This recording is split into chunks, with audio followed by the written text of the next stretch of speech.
Hello, and welcome to my podcast, ABSOLU by the Window. I have the great pleasure of introducing my guest, William Coupon, a man who has captured some of the most important moments of our modern history through his iconic portraits and images. These images have an echo of Rembrandt's aesthetic, but with the photographic brush of a modern-day master. From the 70s into the 2000s, William, based in New York, set about creating a body of work that has rarely been rivaled. From his beginnings at Studio 54 and the Mud Club, he went on to establish himself as one of the most recognized portrait photographers.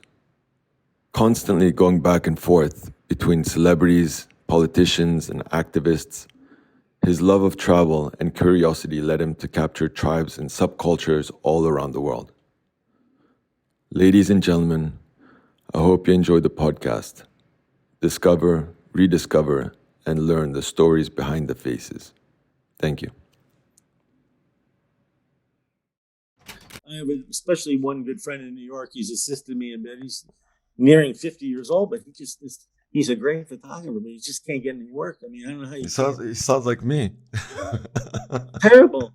Really crazy. It's like, I can't imagine, trying to get, back in the day, I used to walk up, I'd walk up Park Avenue and walk into Esquire magazine and see Robert Priest or Derek Unglis or something. And I just say hi. And they say, we got a job for you. And in fact, one of those was like, we want you to shoot Joe Biden. I mean, it's like, it was so spontaneous and so loose. It wasn't like a big hustle. And in those days, I consider myself, I was good. I knew they knew what they were going to get. Yeah. But also I was available and I was eager. And these days, eager and talented, it doesn't matter. I mean, it's like, you can't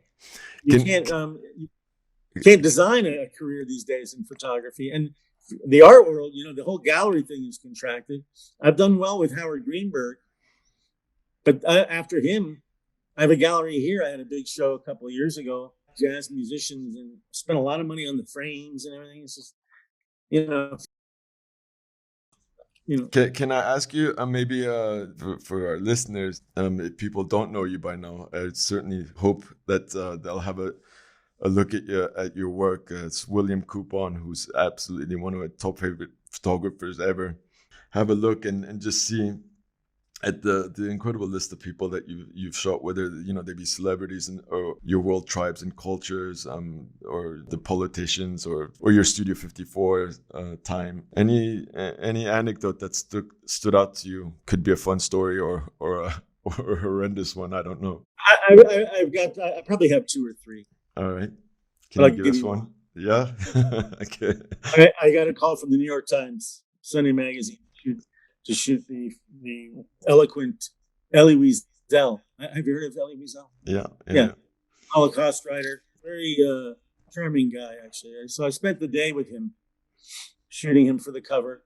And around 6:00, I'm wrapping up, and I get a call from the photo editor of Rolling Stone, and she says, "Jagger wants to shoot tonight.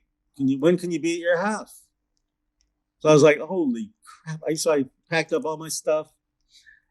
And I turned to Elie Wiesel. I said, "Hey, you're not going to believe this, but I got to shoot. I'm going from you, and I'm now going to cover Rolling Stone. I'm going to shoot Mick Jagger tonight." And he goes, "Oh, really? Who's Mick Jagger?" No shit.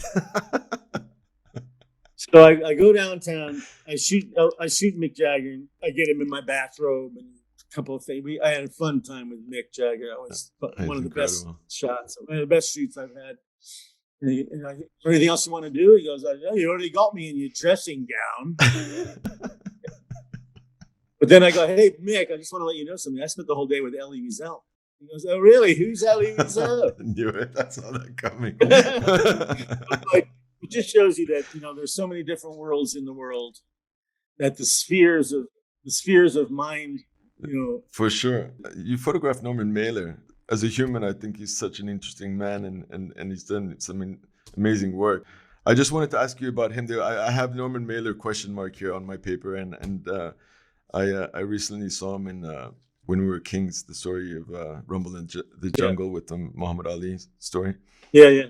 I just wanted to know, like, what was it like photographing him? I don't know why out of all the people, he's the one of the Well, ones that. I must admit, he's a brilliant guy. He's eccentric, perhaps, but I shot him for a pen conference in New York. Oh, It was okay. quick. A lot of people there. I had to just do in and out kind of thing. So there wasn't really much of a story on that. And any difficult ones to shoot? Well, I mean, Miles was tough. Miles Davis was I tough. think it was tough with everyone. He was just so ornery and so contrarian and stuff. I mean, he I've got the same birthday as him, so. Oh, really? Yeah, I do. At that time, I had a newborn. I had a daughter at that time, young. So I said, "Would you mind taking a picture with Haley?" So he did. He did a nice shot. Really, Did he do beautiful it? shot. Oh, that's nice. That's very nice. And then he got home and he calls me and he goes, "I just want to let you know I don't want to see any pictures of me and that white baby." You can't. It was my daughter. Oh my God. Oh, geez. Like,